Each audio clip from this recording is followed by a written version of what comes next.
আমাদেরকে মনে রাখতে হবে, নারী আর পুরুষ জন্মগতভাবে ব্যবধান, সৃষ্টিগতভাবে ব্যবধানের কারণেই নারী পুরুষের কাজের ব্যবধান।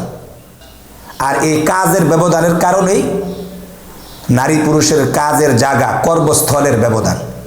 নারী পুরুষ কোনো দিন সমান ছিল না, সমান হতে পারে না, সমান হওয়া সম্ভবও না।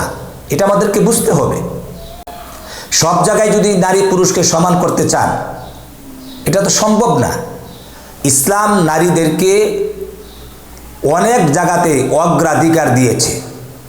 যেমন মনে করেন, একজন মেয়ে জন্মের পর থেকে নিয়ে বিয়ে দেওয়ার আগ পর্যন্ত তার অন্ন, বস্ত্র, শিক্ষা, চিকিৎসা, বাসস্থান, অবসরতা, নিরাপত্তা, হালাল পলিসিতে যৌন চাহিদা পূরণের ব্যবস্থা করে দেওয়া বিবাহের মাধ্যমে, এই মৌলিক দায়িত্বগুলো তার বাবার উপরে ফরজ। বাবার অবর্তমানে তার ভাইদের উপরে এই কাজগুলো ফরজ।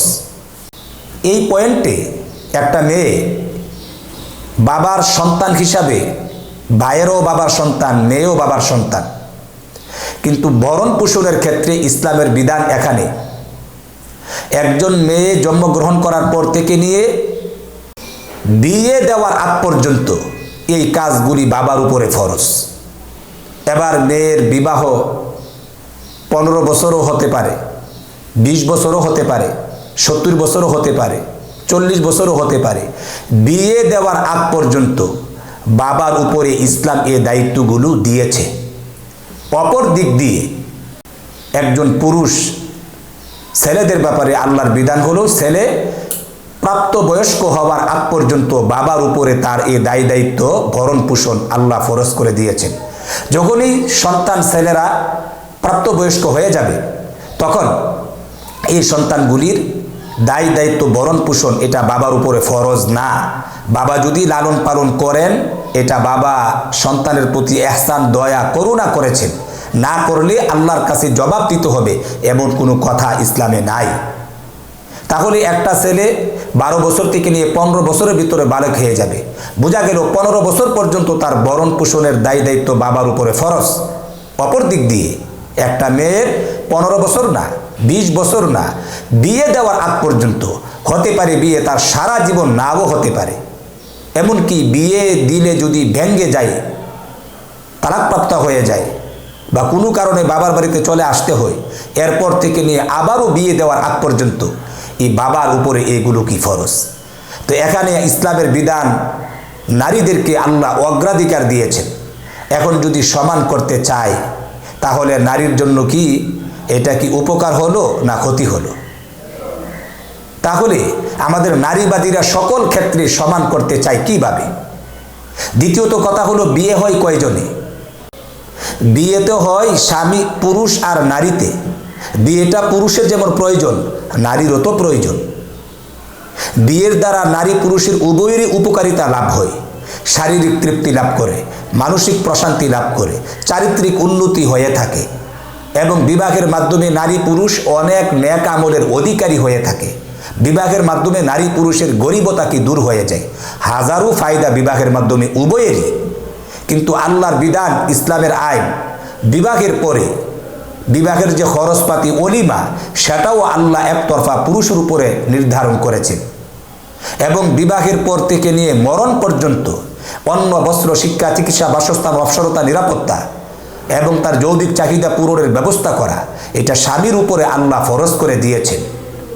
এবং এই স্বামীর অবর্তমানে যৌক্তিক চাহিদা পূরণ সহ বাকি যাবতীয় বিষয়াবলী, এই বিষয়গুলি তার সন্তানদের উপরে আল্লাহ পাক ফরজ করে দিয়েছেন। সন্তানের উপরে ফরজ বলতে অর্থাৎ অন্ন, বস্ত্র, শিক্ষা, চিকিৎসা, বাসস্থান, অবসরতা, নিরাপত্তা, এগুলো সন্তান ব্যবস্থা করবে।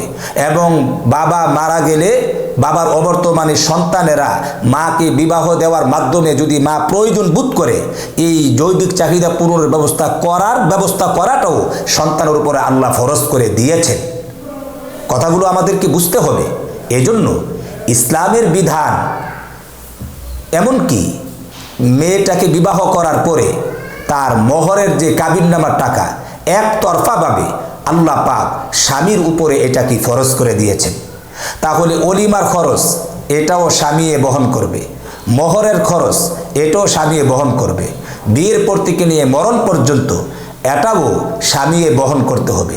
স্বামীর অবর্তমানে আপনার সন্তানেরা সে দায়িত্ব পুরুষদের উপরে আল্লাহ দিয়েছেন। তাহলে সকল ক্ষেত্রে নারী পুরুষ সমান, এটা করলে কি এই পয়েন্টের মধ্যে নারীর কি লাভবান হবে না ক্ষতিগ্রস্ত হবে? আমাদের নারীবাদীরা সব জায়গাতে নারী পুরুষকে সমান দিতে চায়, অথচ জন্মের পর থেকে নিয়ে বিয়ে দেওয়ার আগ পর্যন্ত বাবার উপরে তার এইগুলো ফরজ, বাবার অবর্তমানে ভাইদের উপরে ফরজ, এবং এই দায়িত্বগুলো কতদিন এই মেয়েটাকে বিয়ে দেওয়ার আগ পর্যন্ত কোনো সময় নির্ধারিত নাই। আর অপর দিক দিয়ে এই কাজটাই সন্তানের বেলায়, ছেলেদের বেলায় শুধুমাত্র প্রাপ্তবয়স্ক 15 বছর পর্যন্ত সময় নির্ধারিত, এরপরে আর দায় দায়িত্ব নাই। নারীদেরকে অগ্রাধিকার দিয়েছেন। বিয়েটা দুইজনেরই হয়ে থাকে, সেখানেও বিয়ের বিষয়ে খরচপাতি, মোহরের ভরণ পোষণ একতরফা স্বামীর উপরে আল্লাহ ফরজ করে দিয়েছেন, কিন্তু স্ত্রীর উপরে দেয় নাই, এখানেও অগ্রাধিকার দিয়েছেন। এখন সকল ক্ষেত্রে সমান অধিকারের দাবির দ্বারা নারীদেরকে কি অধিকার দেওয়া হচ্ছে, না তাদের অধিকার থেকে তাদেরকে বঞ্চিত করে তাদেরকে পুরুষের প্রতিপক্ষ দাঁড় করানো হচ্ছে? এই জন্য আমাদেরকে ইসলাম বুঝতে হবে। ইসলামের দেওয়া অধিকারগুলো যদি বাস্তবায়িত হয় তাহলে নারীরা সত্যিকারের অধিকার পাবে, পাশাপাশি কোরআনের আইনগুলোও বাস্তবায়িত হবে। এর বরকতে পৃথিবীতে ইহকালে শান্তি, পরকালে মুক্তিরও কি ব্যবস্থা হবে। আশা করি আমরা বুঝতে পেরেছি। নারীবাদীদের খপ্পরে আমরা পড়ব না এবং তাদের এই ইসলাম বিরোধী দাবি দেওয়ার বিরুদ্ধে আমাদেরকে সোচ্চার হতে হবে। আসসালামু আলাইকুম ওয়া রাহমাতুল্লাহ।